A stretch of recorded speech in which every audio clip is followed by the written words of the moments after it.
గంట గంటకు తమిళ రాజకీయాలు మారిపోతున్నాయి. ఎమ్మెల్యేలను కాపాడుకునే పనిలో టీవీకే పార్టీ తీవ్ర ప్రయత్నాలు చేస్తోంది.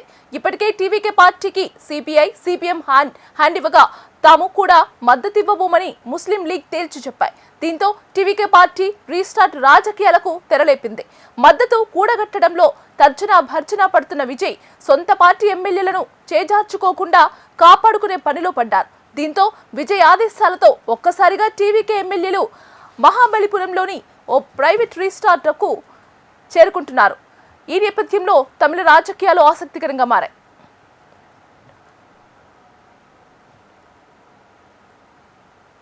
ఇక ఇదే అంశానికి సంబంధించి మరింత సమాచారం అందించడానికి మా కన్సల్టెంట్ ఎడిటర్ శివప్రసాద్ ఫోన్లో సిద్ధంగా ఉన్నారు.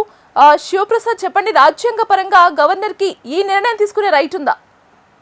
డెఫినెట్ గా ఉంది. ఎందుకంటే విజయ్ తనకి మెజారిటీ చూపించడానికి మ్యాజిక్ ఫిగర్ ఏదైతే ఉందో ఫిగర్ ని ఖచ్చితంగా చూపించాలి. 118 మ్యాజిక్ ఫిగర్, అతనికి ఉన్నటువంటిది 108 అతనికి వచ్చినటువంటి అసెంబ్లీ సీట్స్. కాంగ్రెస్ మద్దతు ఇచ్చింది కాబట్టి కాంగ్రెస్ 5 సీట్లు, మొత్తం కలిపితే 113. మిగిలినటువంటి 5 సీట్లు ఎవరు ఇస్తున్నారు అది చెప్పాలి కదా. గవర్నర్ దగ్గరికి వెళ్ళేటప్పుడు వేగ్గా వెళ్ళి నాకు ఆల్రెడీ ఇప్పుడు 108 ఉంది, కాంగ్రెస్ 5 ఇస్తుంది, వాళ్ళు మిగిలిన వాళ్ళు 5 ఇస్తారు, తర్వాత వాళ్ళు 2 ఇస్తారు అని ఇష్టం వచ్చినట్టు చెప్పడానికి కుదరదు.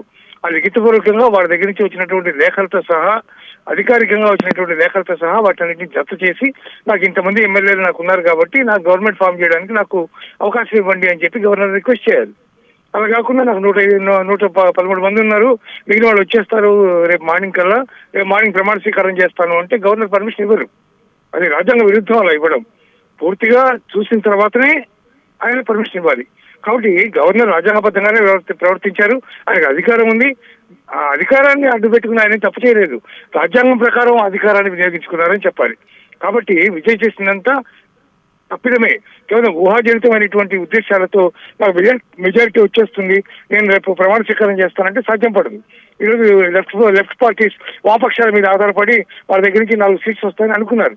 కానీ వాళ్ళిద్దరు కూడా తిరస్కరించారు. మేము రాము, స్టాలిన్తోనే ఉంటాం, మేము పొత్తు ధర్మానికి కట్టుబడి ఉంటామని చెప్పి వాళ్ళు చెప్పారు. అదేవిధంగా ముస్లిం లీగ్ కూడా మేము కూడా పొత్తు ధర్మానికి కట్టుబడి ఉంటాం, మేము కూడా స్టాలిన్తోనే ఉంటామని చెప్పేసింది.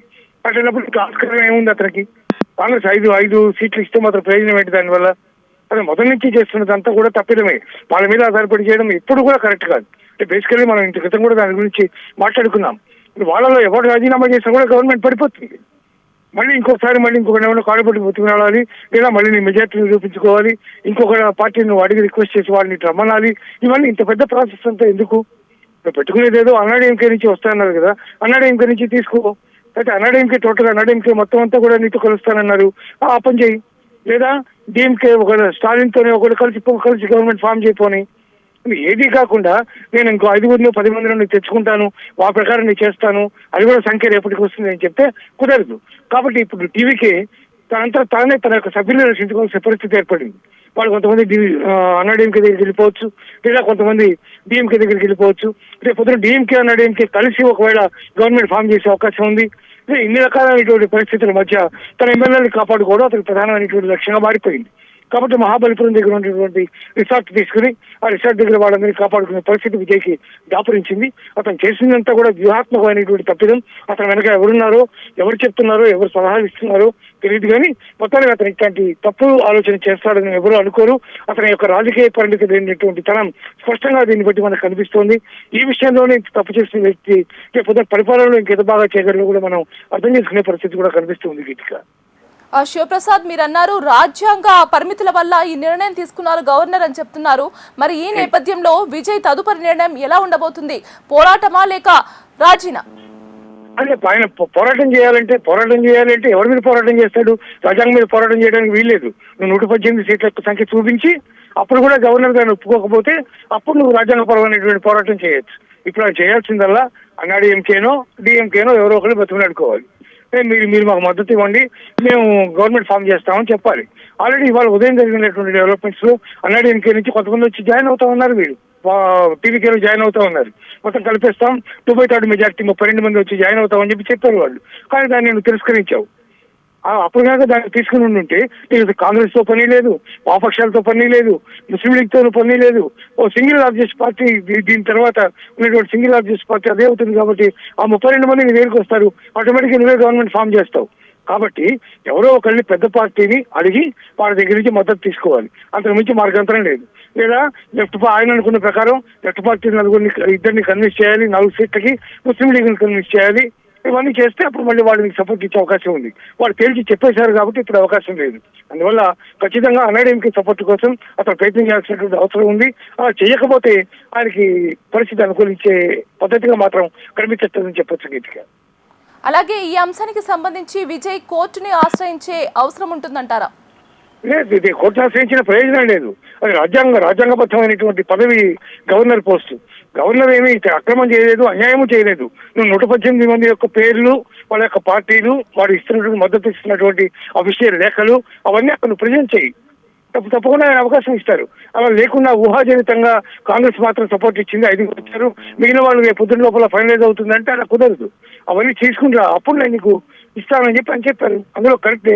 అందులో కోర్టును ఆశ్రయించే ప్రయోజనం ఏముంది? ఎటువంటి ప్రయోజనం లేదు కోర్టును ఆశ్రయించినా. దానివల్ల అతనికి దేని పని అనవసరంగా అతనికి ఆ మాత్రం కూడా జ్ఞానం లేదా అనేటటువంటి అభిప్రాయం కోర్టుకు కూడా కలుగుతుంది. అటువంటి కామెంట్స్ చేసే అవకాశం కూడా ఉంది. కాబట్టి అతను చేయాల్సిందల్లా తనకి మద్దతు ఇచ్చేటువంటి పార్టీ సభ్యుల్ని వెతుక్కోవడం. అతని నుంచి వేరే ఆల్టర్నేటివ్ మాత్రం ఏం కనిపించట్లేదు Geethika. Right Shivaprasad, thank you for the updates.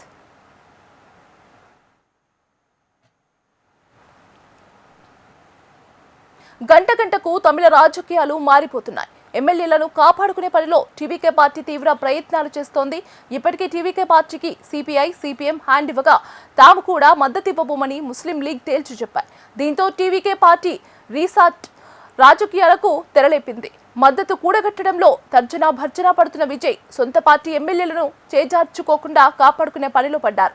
దీంతో విజయ్ ఆదేశాలతో ఒక్కసారిగా టీవీకే ఎమ్మెల్యేలు మహాబలిపురంలోని ఓ ప్రైవేట్ రిసార్ట్కు చేరుకుంటున్నారు. ఈ నేపథ్యంలో తమిళ రాజకీయాలు ఆసక్తికరంగా మారాయి. ఇక ఇదే అంశానికి సంబంధించి మరింత సమాచారం అందించడానికి మా కరెస్పాండెంట్ చరణ్ ఫోన్లో సిద్ధంగా ఉన్నారు.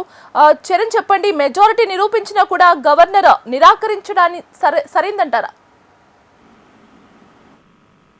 ఒక్కటి మనం గమనించాల్సింది ఏమంటే, అయితే టీవీకే పార్టీకి 108 స్థానాలు మాత్రమే ఎమ్మెల్యేగా ఉన్నాయి. మరో 10 స్థానాలు కావాల్సి ఉండగా అయితే కాంగ్రెస్ తరఫున 5 మంది ఎమ్మెల్యేలు మద్దతు వచ్చింది. మరో సిపిఐ, సిపిఎం, ఒక ముస్లిం పార్టీకి సంబంధించినటువంటి ఎమ్మెల్యేలు 6 మంది మద్దతు ఇస్తారు అనుకున్నప్పటికీ కూడా అయితే లాస్ట్ మూమెంట్ లో ఈ వామపక్ష పార్టీలన్నీ కూడా నిరాకరించాయి. మేము స్టాలిన్ తోనే మేము నడుస్తాము అని చెప్పి వాళ్ళు చెప్పడంతో అయితే మరోసారి సందిగ్ధంలో పడాల్సి వచ్చింది టీవీకే పార్టీ అని చెప్పుకోవాలి. ఎందుకంటే అయితే ఇప్పటి వరకు కూటమిగా ఉన్నటువంటి డిఎంకే పార్టీని వదిలి మేము రాము అని చెప్పి వామపక్ష పార్టీలు ఒక్కసారిగా నిరాకరించడంతో టీవీకే మరోసారి ఆలోచించే పనిలో పడింది.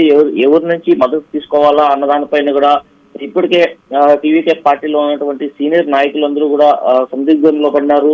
అయితే రేపు ఒకవైపు ప్రమాణ స్వీకారానికి టీవీకే పార్టీ ఏర్పాట్లన్నీ పూర్తి చేసింది. ఇప్పటికే అయితే చెన్నైలో ఉన్నటువంటి నెహ్రూ ఇండోర్ స్టేడియంలో అయితే కన్నా ప్రమాణ స్వీకారానికి పెద్ద ఎత్తున ఏర్పాట్లు చేస్తున్నారు.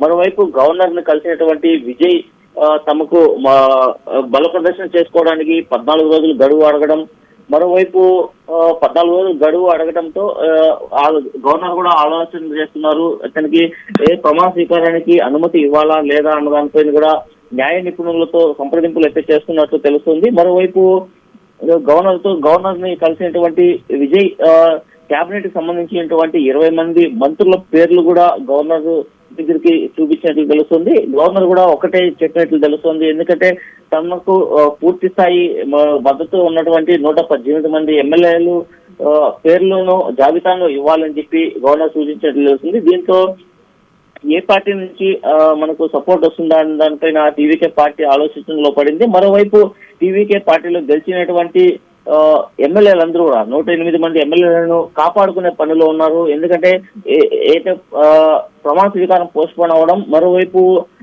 అయితే ఇప్పటి వరకు మద్దతు ఇస్తాము అని చెప్పినటువంటి వామపక్ష పార్టీలు వెనక్కి వెళ్లడంతో ఒకసారిగా టీవీకే పార్టీకి ఒక టెన్షన్ వాతావరణంగా నిలబడింది. ఎందుకంటే 108 మంది మెజారిటీ ఉన్నప్పటికీ కూడా అయితే ప్రభుత్వాన్ని ఏర్పాటు చేయడానికి టీవీకే పార్టీకి 118 సీట్లు కావాలి. అందులోనూ ఇప్పటి వరకు 108 స్థానాల్లో టీవీకే పార్టీ ఉండగా మరో 5 స్థానాలు కాంగ్రెస్ పార్టీ నుంచి 5 మంది ఎమ్మెల్యేలు మద్దతు రావడం, వాళ్ళు అప్పటికి కూడా ఇంకా 6 మంది ఎమ్మెల్యేలు కావాల్సి వస్తుండగా అయితే ఇప్పటికే ఏ పార్టీ నుంచి తీసుకోవాలన్న దానిపైన టీవీకే పార్టీ సీనియర్ నాయకులు ఆలోచిస్తున్న పరిస్థితుల్లోనే మరోవైపు డిఎంకే పార్టీ తరఫు నుంచి అయితే కాంగ్రెస్ పార్టీకి ఇప్పటికే ఈ కాంగ్రెస్ పార్టీ డిఎంకే పొత్తుగా ఎన్నికల్లో బరిలోకి దిగారు.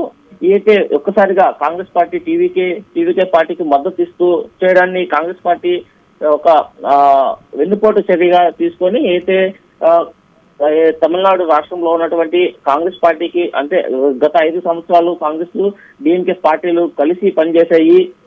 ఆ కూటమిలో ఎవరికైతే చైర్మన్ పోస్టులు ఇచ్చారో అవన్నిటిని కూడా రాజీనామా చేయించే విధంగా అయితే డిఎంకే పార్టీ నాయకులు అయితే చర్యలు తీసుకుంటున్న పరిస్థితి ఉంది. మరోవైపు అన్నా డిఎంకే నుంచి టీవీకే పార్టీకి మద్దతు ఇస్తామని చెప్పి అన్నా డిఎంకే సీనియర్ నాయకులు అయితే షణ్ముగంతో పాటు మరో వేల్మురుగన్ వీళ్ళందరూ కూడా టీవీకే పార్టీతో సీనియర్ నాయకులతో చర్చలు జరుపుతున్నట్లు తెలుస్తుంది. మరోవైపు టీవీకే పార్టీ మాత్రం అన్నా డిఎంకేకి ఇంతవరకు ఎలాంటి అవకాశాలు ఇవ్వాలా వద్దా అన్న దానిపైన కూడా ఆలోచన చేస్తున్న నేపథ్యంలోని రేపు ఉదయం విజయ్ ప్రమాణ స్వీకార కార్యక్రమం ఉంటుందా లేదా అన్న దానిపైన తమిళనాడు వాసులంతా ఎంతో ఆతృతగా ఎదురు చూస్తున్న పరిస్థితి జరుగుతుంది. ఇప్పటికే గవర్నర్ ఎలాంటి విషయాలు చెప్తారు, గవర్నర్ ఎలాంటి నిర్ణయం తీసుకుంటారు అన్న దానిపైన ఇవాళ రాత్రికి గవర్నర్ ఏమన్నా ప్రమాణ స్వీకారానికి ప్రభుత్వ ఏర్పాటుకు అవకాశం కల్పిస్తారా లేకపోతే రేపు ఉదయమైనా తెలుస్తుందా అన్న దానిపైన తమిళనాడు రాష్ట్ర ప్రజలందరూ కూడా ఎదురు చూస్తున్న పరిస్థితి నెలకొంది. Right Charan, thank you for the updates.